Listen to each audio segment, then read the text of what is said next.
Hello viewers, welcome to another episode of Creative Soul Reaction. আজিৰ এপিসোডটোত মই পেলনীয়া bottle আৰু পেলনীয়া জুটৰ বা মৰাপাটৰ ৰছী ব্যৱহাৰ কৰি কেনেকৈ এটা ধুনীয়া ফ্লাৱাৰ ভাস বনাব পাৰি তাকে দেখাবলৈ চেষ্টা কৰিছোঁ। অনুগ্ৰহ কৰি ভিডিঅ'টো শেষলৈকে চাই থাকিব। ভাসটো বনাবৰ বাবে আমাক দৰকাৰ হ'ব খালী বটল, মৰাপাটৰ ৰছী, ব্ৰাছ, ফেভিকল, ৰং বিৰঙী ঊল, ডাঠ কাগজ, পেলনীয়া ডাঠ কাগজ হ'লে হ'ব, কেঁচি লাগিব, পেন, পেন্সিল লাগিব আৰু এটুকুৰা পেলনীয়া কাপোৰ লাগিব। প্ৰথমতে বটলটো কাপোৰখনেৰে ভালকৈ মুচি চাফা কৰি ল'ব। তাৰপিছত ফেভিকলখিনিত অলপ পানী মিলাই বটলটোৰ ওপৰত দেখুৱাৰ দৰে লগাব।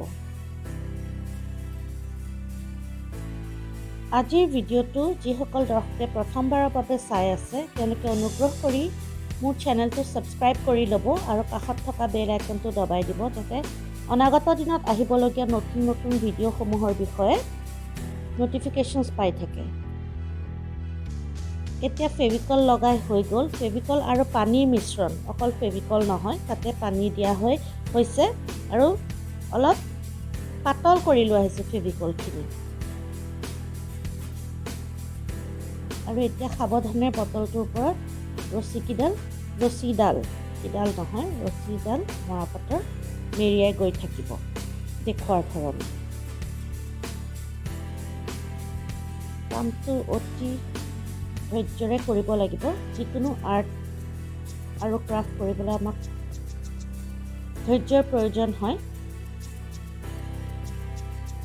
আৰু যিকোনো আৰ্ট এণ্ড ক্ৰাফ্টে আমাৰ ধৈৰ্য শক্তি বৃদ্ধি কৰে, ষ্ট্ৰেছ লেভেলটো কমাই দিয়ে আৰু লগতে কনচেনট্ৰেশ্যন লেভেলটো বঢ়ায়।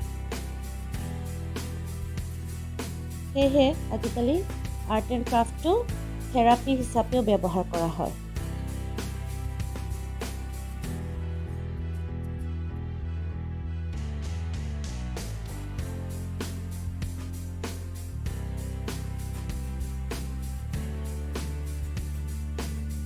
অতি সাৱধানে আৰু ধৈৰ্য্যৰে মৰাপাটৰ ৰছীডাল বটলটোৰ চাৰিওকাষে মেৰিয়াই গৈ থাকিব দেখুৱাৰ ধৰণে আৰু আঠা কমিলে আকৌ অকণমান ব্ৰাছেৰে আঠা লগাই ল'ব বটলটোত।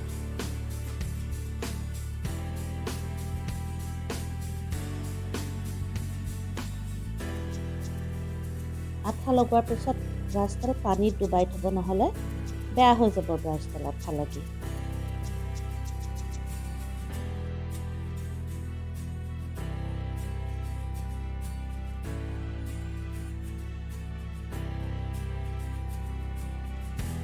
আপোনালোকে যদি মোৰ ভিডিঅ'সমূহ চাই ভাল পায় তেনেহ'লে অনুগ্ৰহ কৰি মোৰ চেনেলটো যিমান পাৰে সিমান ছাবস্ক্ৰাইব কৰিব আৰু শ্বেয়াৰ কৰিব।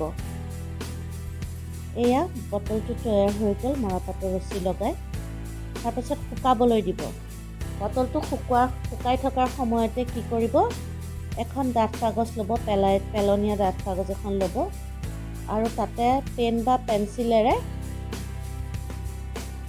ঘূৰণীয়া বনাব, চাৰ্কেল এটা বনাব দেখুৱাৰ ধৰণে।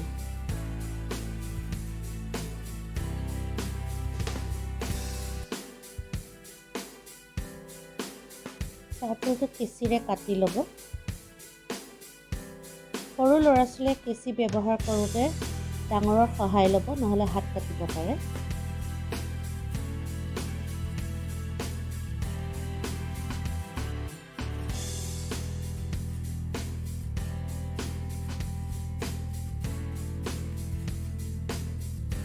এনেদৰে 3 টুকুৰা চাৰ্কুলাৰ কাটআউট বনাই ল'ব। তাৰপিছত তাত ফেভিকল লগাব।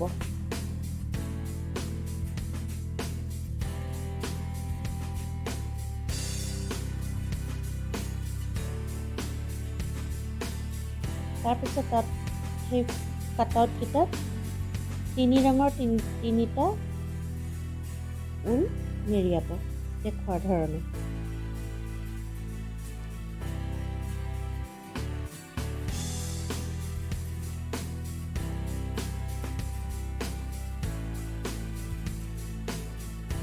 বটলখিনি মেৰিয়াই হৈ গ'লে কাটাউটকেইটা শুকাবলৈ দিব।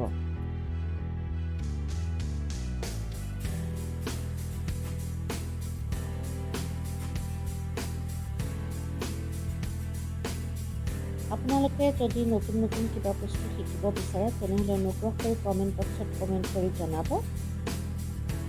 মই আপোনালোকৰ অনুৰোধ ৰক্ষা কৰিবলৈ চেষ্টা কৰিম।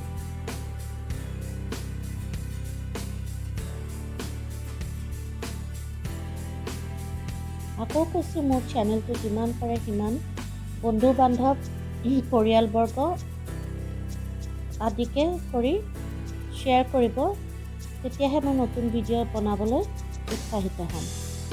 এতিয়া বটলটো আৰু কাটাউটকেইটা ভালদৰে শুকোৱাৰ পিছত কাটাউটকেইটাৰ পাছফালে আকৌ ফেভিকল লগাই পেলাই বটলটো ষ্টিক কৰি দিলোঁ। ষ্টিক কৰি দি আকৌ ভালদৰে শুকাবলৈ দিম।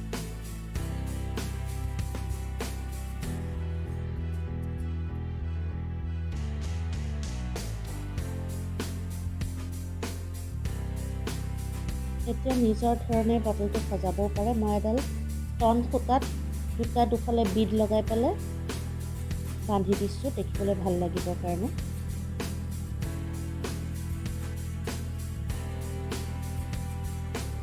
এয়া বটলটো শুকোৱাৰ পিছত ফাইনেল ৰিভিল। চাওকচোন কেনেকুৱা পেলনীয়া বটল আৰু মৰাপাটৰ ৰছীৰ পৰা এটা ধুনীয়া ফ্লাৱাৰ ভাছ তৈয়াৰ হৈ গ'ল। আপোনালোকে এনেদৰে পেলনীয়া ৰছী আৰু পেলনীয়া বটলত ব্যৱহাৰ কৰি ধুনীয়া এটা ফ্লাৱাৰ ভাছ বনাবলৈ চেষ্টা কৰিব। আশা কৰোঁ আজিৰ ভিডিঅ'টো চাই আপোনালোকে ভাল পালে আৰু এই ভিডিঅ'টোৰ পৰা নতুন কিবা শিকিবলৈ পালে।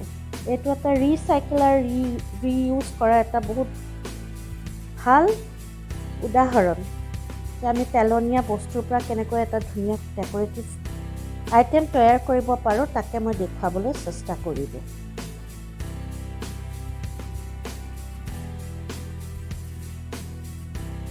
আপোনালোকৰ ফিডবেকসমূহ অতিয়ে বহুমূলীয়া, সেয়েহে কেনেকুৱা পাইছে মোৰ ভিডিঅ'সমূহ চাই অনুগ্ৰহ কৰি কমেণ্ট বক্সত কমেণ্ট কৰি জনাবচোন। আজি ভিডিঅ'টো চোৱাৰ বাবে সকলোকে অশেষ ধন্যবাদ। Thank you, bye bye, take care.